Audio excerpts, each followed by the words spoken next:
I am going to initiate you into 3 teachings to really supercharge your lovemaking. And before I felt supercharged in the bedroom, I felt super ashamed. I'm 12 years old, sitting naked next to my mom. I feel nervous, a block in my throat. My heart is beating. I just came back from school where I was told that from now onwards, we would all shower together after gym. Mom, I don't want to shower at school with everyone else. I tell her with panic in my voice. A few years before, I was diagnosed with a skin disease that leaves parts of my skin completely white. At school, kids are pointing at me. What do you have there? You spilled milk over you. You still have toothpaste on your face. Receiving comments from the kids with clothes on. I am so scared to think what kids are going to say when I have my clothes off.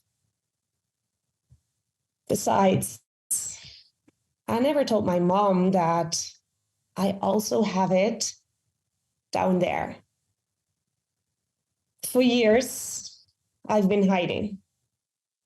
But now I'm sitting here, naked, for the first time, next to my mom, 12-year-old, looking down at my yoni and looking up at my mom with the big eyes of the little girl that just wants to feel as she's normal. Oh, don't you worry.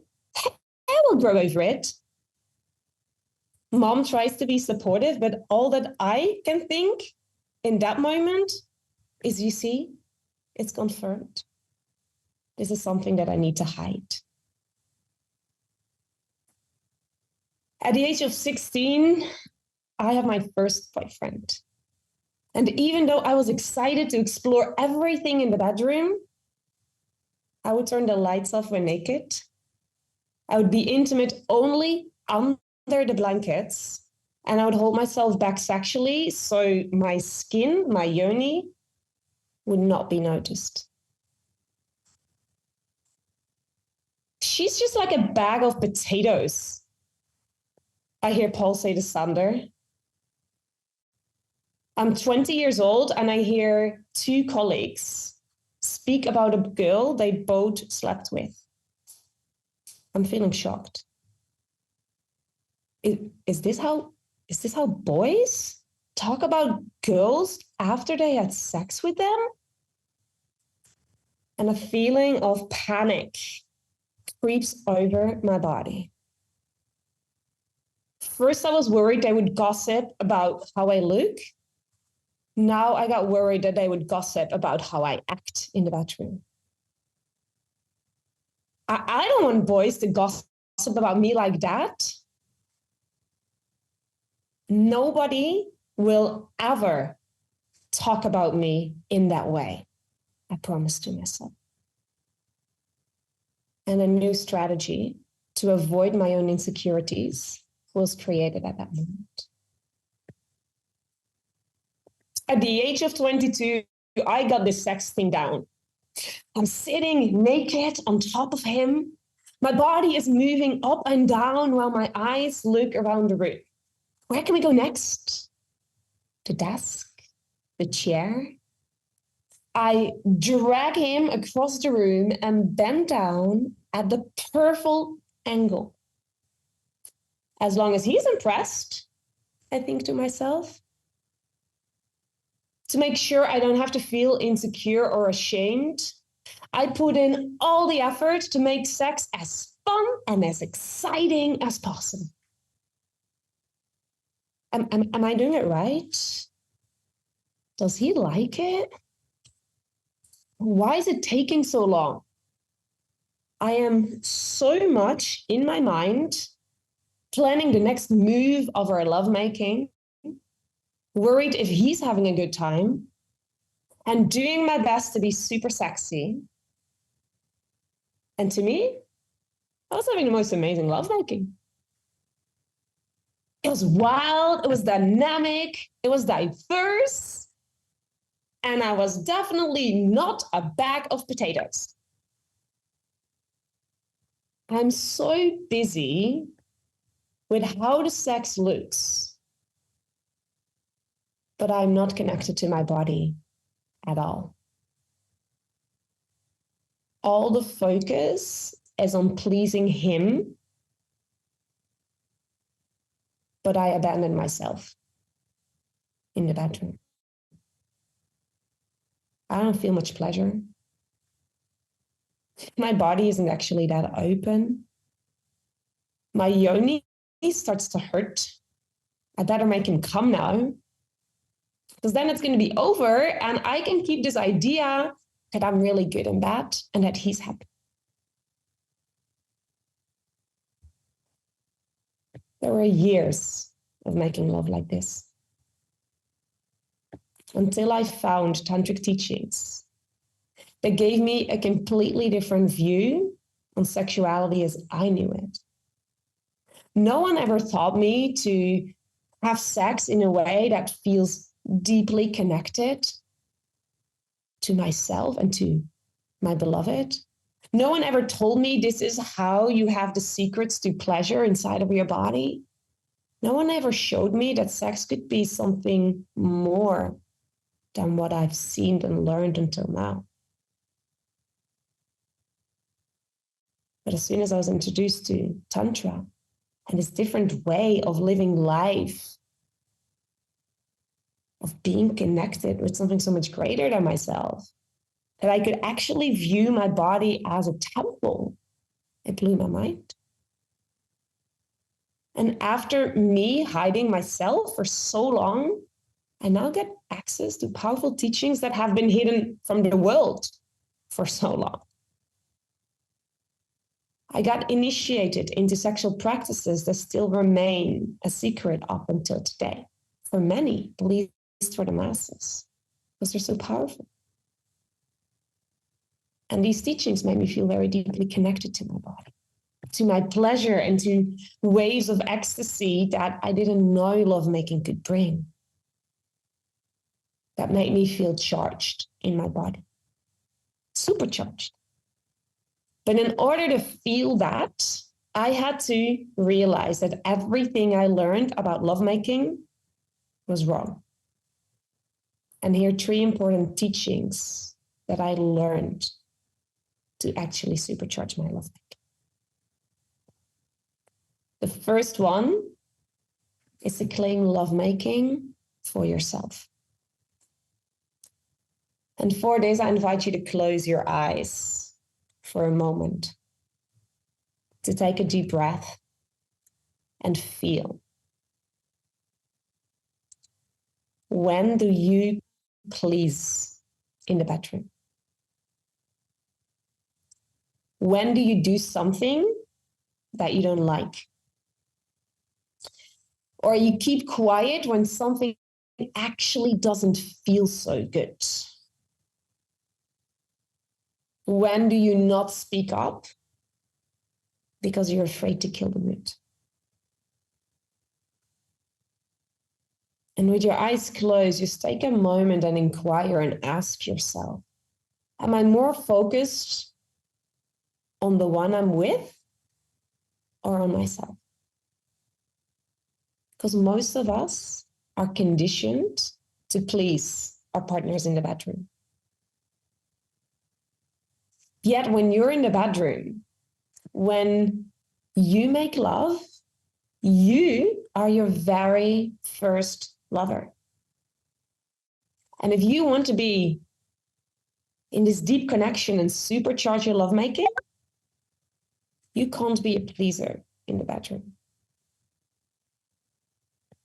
So just imagine you and your partner are in the bedroom. There's a dim glow of candlelight casting a soft, warm light across the room. The air is filled with the fragrance of sandalwood, creating an aura of sensuality that wraps around both of you with a tender embrace. You stand at the edge of the bed. A feeling both of excitement and anticipation is coursing through your veins. As your partner's fingertips glide across your skin, you feel a gentle tingling of electricity awakening every inch of your body. You revel in the touch. Taking the time to explore what brings you both pleasure. Without inhibition or reservation, and your body becomes this canvas of sensations, and with each caress, you feel these strokes and waves of ecstasy upon your skin. In that moment, the outside world fades away, and you and your partner find yourself in this rhythm of your breaths and your heartbeats, and the soft sheet beneath your fingertips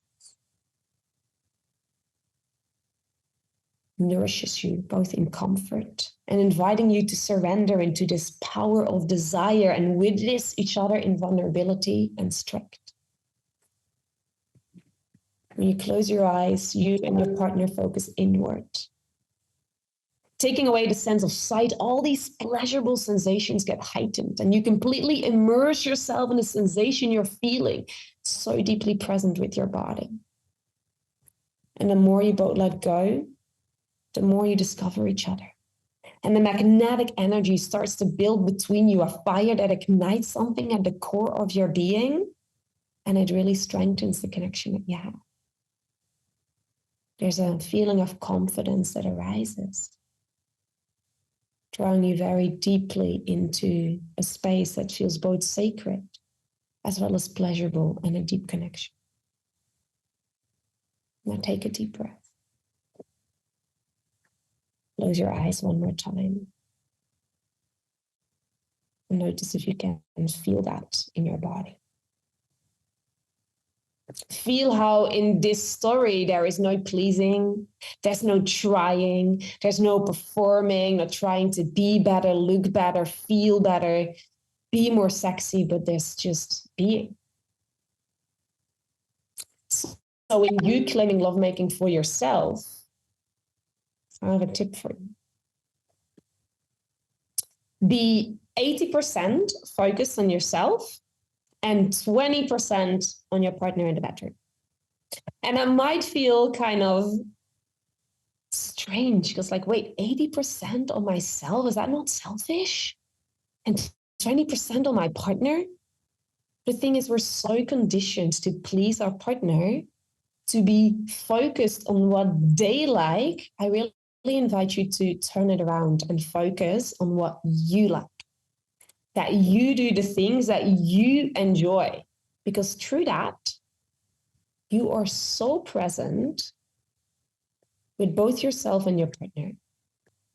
You meet in deeper intimacy because you're out of your head, not trying to do something or think or like act in a certain way. And third, you will actually feel more. And through that, your partner will enjoy you so much more deeply.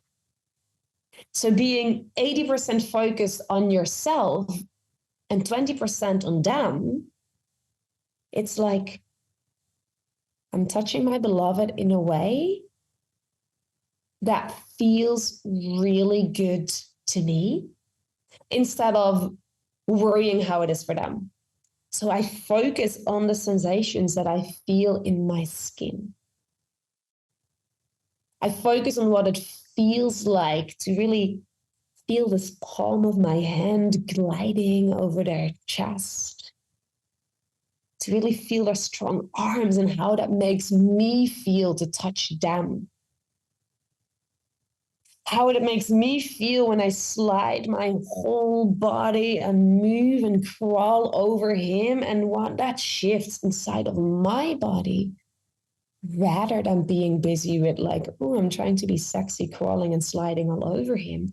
I focus on how does that expand me? What happens inside of me as I slide my body over his? Something opens at my heart, my skin opens differently, my body expands. And by me focusing so much on how I feel, there's a charge that gets created that then automatically gets transferred to them. I'm 80% with me, 20% is my awareness with them, but through me being so deeply present with myself, something becomes so much more present with the whole field. So what I learned about becoming so present in lovemaking is that the mind actually goes into a trance. The amygdala, which is our factory of producing thoughts, literally stops, just like in meditation. And lovemaking becomes a meditation. And when the mind is focusing so deeply on what is happening in the present moment, in the now, a new connection, a new field is emerging. So here's my advice for you. Is that next time that you are in the bedroom and you share love and intimacy with a beloved, be 80% focused on yourself and 20% on them. And really notice how that is going to shift the quality and the depth and the beauty of your lovemaking. Now, the second teaching that was very powerful for me is to become a master of your sexual energy. So the first, you claim lovemaking for no one but yourself. You bring all your focus to yourself. The second teaching is to become a master of your sexual energy. So if you want to supercharge your lovemaking, we work with the charge of the actual energy. And I had to learn this the hard way myself. I'm laying on a mattress. My legs are wide open. One by one, people are coming up to gaze right in between my legs. Tears are rolling down my face. And I feel this shame creeping up in my body as I'm lying here. I'm in this 6-week Tantra and initiation program, and they're looking for my most tender part. This is the last thing I want to do, and I'm the only one of the entire group that has to do it. And I was willing to work on anything in this Tantra training but this. So with this bright light exposing my entire yoni, I felt so small. This is the part that I always tried to hide. As a teenage girl under the blankets and in the dark, in my 20s, by overperforming and making sex as fun and exciting as possible. But now that I'm laying here, there's nowhere to hide. This insecurity about my skin disease just creeps in, and all the shame that I felt in my teenage and in my 20s is just surfacing. There's nowhere to hide. I feel so small again. It's time for my friend Sophia to come up and sit and kneel down in between my legs.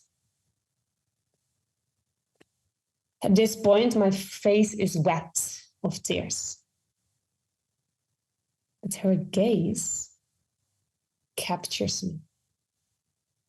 I can't deny the love and adoration that is beaming from her face.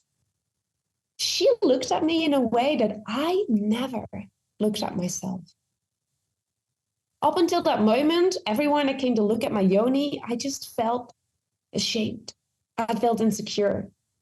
And I'm like, they're just doing this because they're told to look at my yoni with adoration. They're just faking it. But now, with Sophia, it felt different. There was an energy to her eyes that felt so pure, so strong, and so loving that something inside of me started to shift. My own belief that nobody will ever think that I'm beautiful, that the compliments, oh, your skin is so unique, are fake. The fear that others might think that my skin discoloration is a contagious STD are gone from this transfigured gaze of love. And my tears dry up. And every person that comes after, I just start to smile and smile and smile.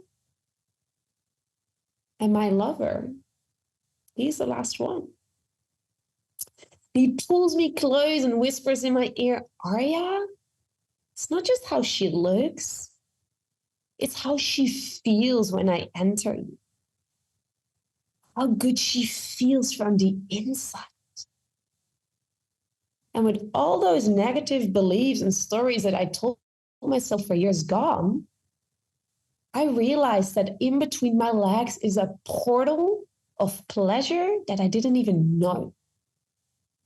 And mostly I didn't even recognize. I was so consumed with how she looked, I never paid any attention to how she feels. But at that moment, my entire perspective changed. Instead of trying to worry how she looks or smells or tastes it, I now started to focus on how does my yoni actually feel for me from the inside? I learned practices that made me able to understand my yoni better. Tantric techniques to touch inside that would activate my entire nerve endings in a way that would open to more sensation and pleasure. I would discover spots inside of her that have a powerful energy. Instead of feeling pain, I would feel pleasure. And I discovered that actually my yoni has a charge to it.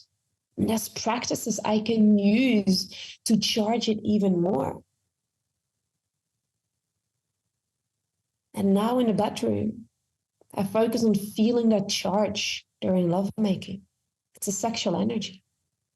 It's that horny, aroused feeling that most people actually can't control. But you can learn how to move that energy, how to master that, how to work with that energy inside of your body, that you're not just feeling, oh my God, there's an arousal, I want to act on it, but actually it can change and alchemize. And we can use that to charge and make our bodies feel more powerful.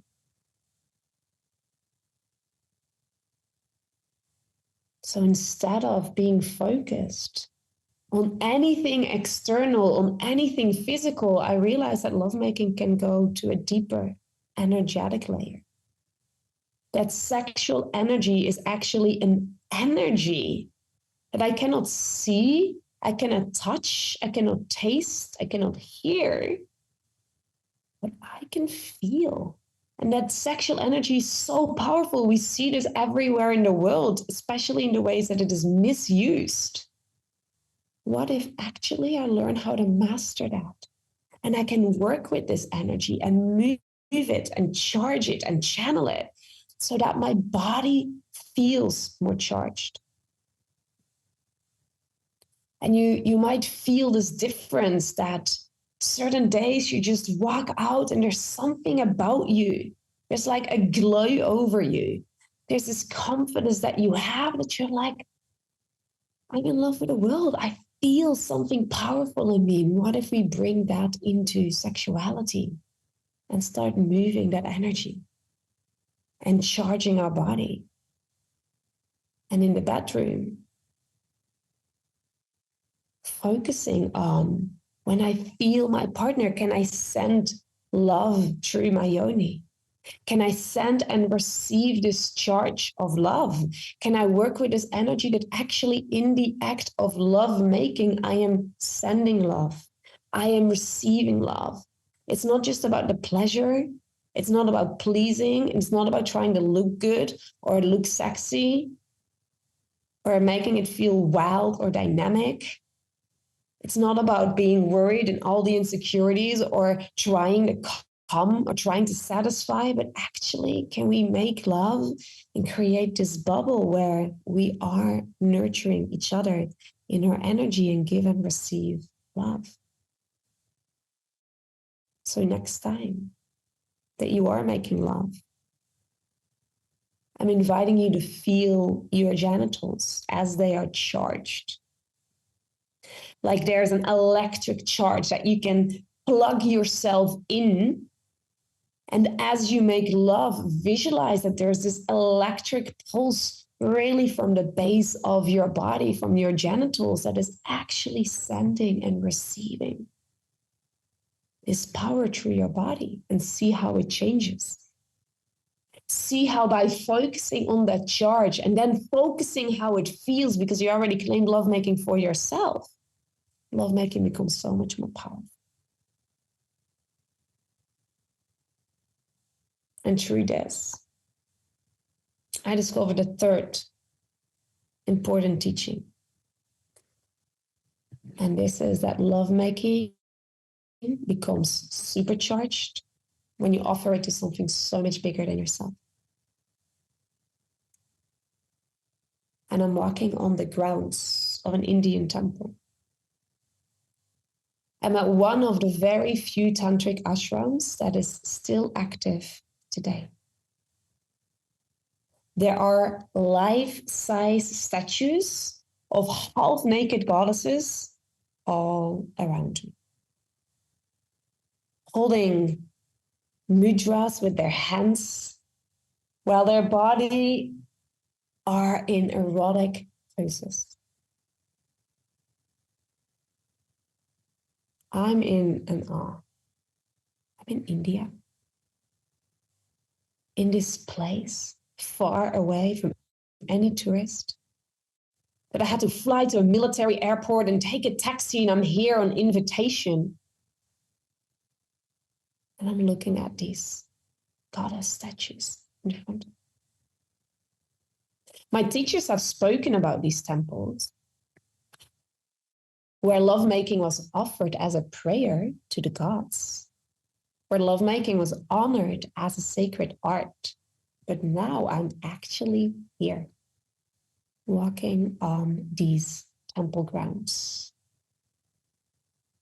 And tears of gratitude are in my eyes, because for the first time, I feel that everything I've learned, that everything I've practiced for the last decade is actually still alive in the land where it came from. Because even today, the shame and the guilt and the taboos of sexuality have influenced the land where these original teachings came from. And to find a place where this is still preserved, there's like goosebumps in my entire body. I feel like I'm home. Because deep down inside of my body, I know through the experiences that I started to have, that lovemaking is nothing else but a very powerful act that connects me to something so much deeper, beyond my mind, even beyond this body, that feels more real and more powerful. And I'm standing in front of this statue of a goddess that is at the entrance of the temple. She's breastfeeding a baby while her other hand is on the clitoris. The artist didn't make that by mistake. That was done with intention. You would only put a statue of a half-naked goddess breastfeeding her baby, touching her clitoris, if that was something that was worshipped, if that was something that was sacred. And inside of this temple that I enter, there's more goddess statues that were depicted as initiatrices, as women that would initiate men into sexuality as a sacred art.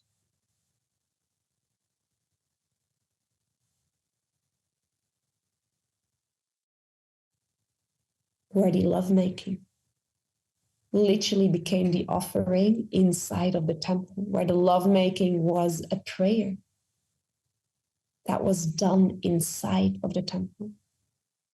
And as I'm standing there, the priestess of the place walks up to me. Talavahana? She tells me. I nod my head and I say yes.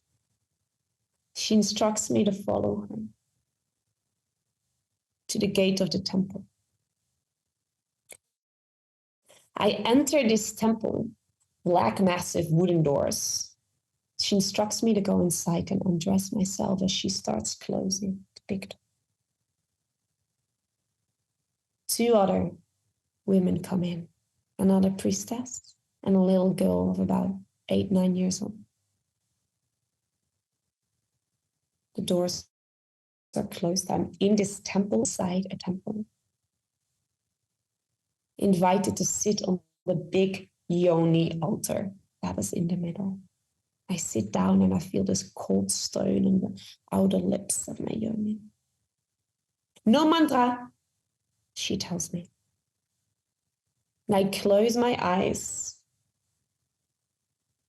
and I feel how warm water with roses pours all over my body as I start to hear her chanting and chanting and chanting. I feel her fingers touching at all the different energy centers of my body. And there's this electric pulse that starts to activate.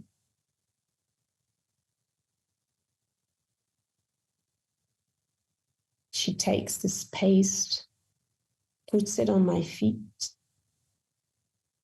And as I open my eyes, I see that all of them have bowed down at my feet at the end of the ritual. There's this girl of 9-year-old that is this apprentice, learning all these practices. And I realized that if everywhere in society, little girls would be initiated like this, that we would worship a body, that we would worship this living form, that we would honor, that we would pray, that we would do practices that actually charges a body inside of a secret temple, then the world would be a very different place.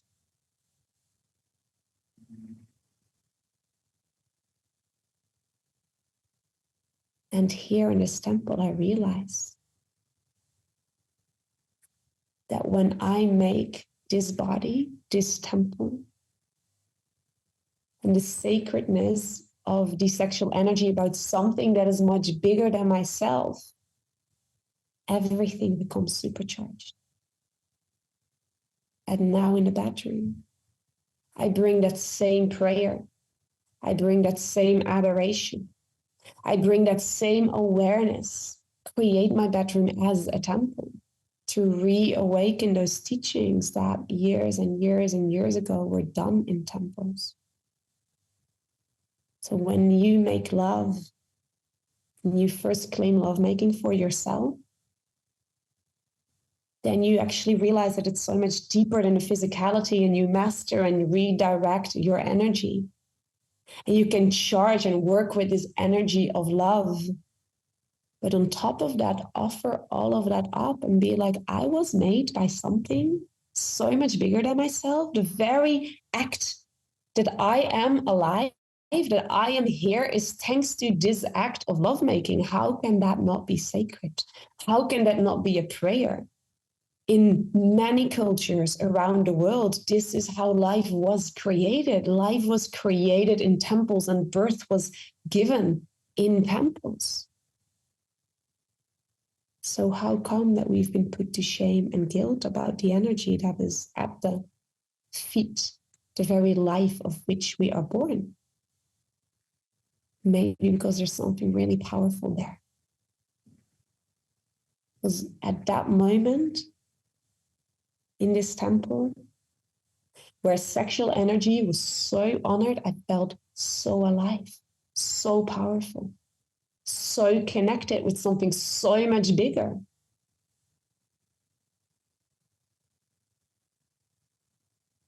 And bringing that into the bedroom, and there's no room anymore for insecurities, for trying to please, or even thinking that this body is not perfectly created as it is, because this body is God's creation. I was created by God, so how can this body not be a temple? How can I be here with my mind and judge that things are not beautiful? If I'm trying to perform and look sexy and just be busy of what would they like, how can lovemaking then be in this act of prayer? But if I can put all of that down and be in the bedroom and even invite that energy of these statues that are in all of these erotic poses and turn into one of those living statues that is invoking that energy in the bedroom, everything shifts, and I supercharge my lovemaking in very mystical ways, in very beautiful ways, where lovemaking is honored as something that is the giver of life, that lovemaking is honored as the number one thing that actually can connect us very deeply with ourselves.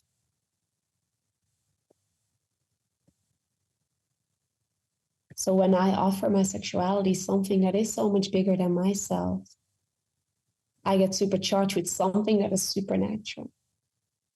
And you have the power to supercharge your lovemaking, to claim lovemaking for yourself, and to become a master of your sexual energy, and offer that to something higher. And if that's something that feels like you've never done before, maybe even offer it to like your heart, and discover that there's a power that is here inside of you,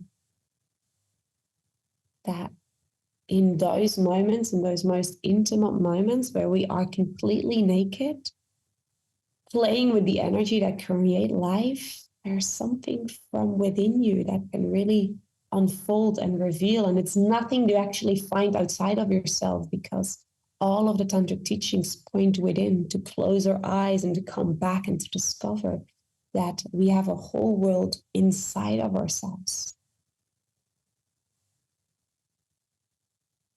And you have the power to discover that, to find that in your body. And yes, it requires for you to step away from everything you learned and to reframe the idea that we have about sex and actually see it as a powerful act of lovemaking. So if you want to learn those deeper secrets, then you know where to find me.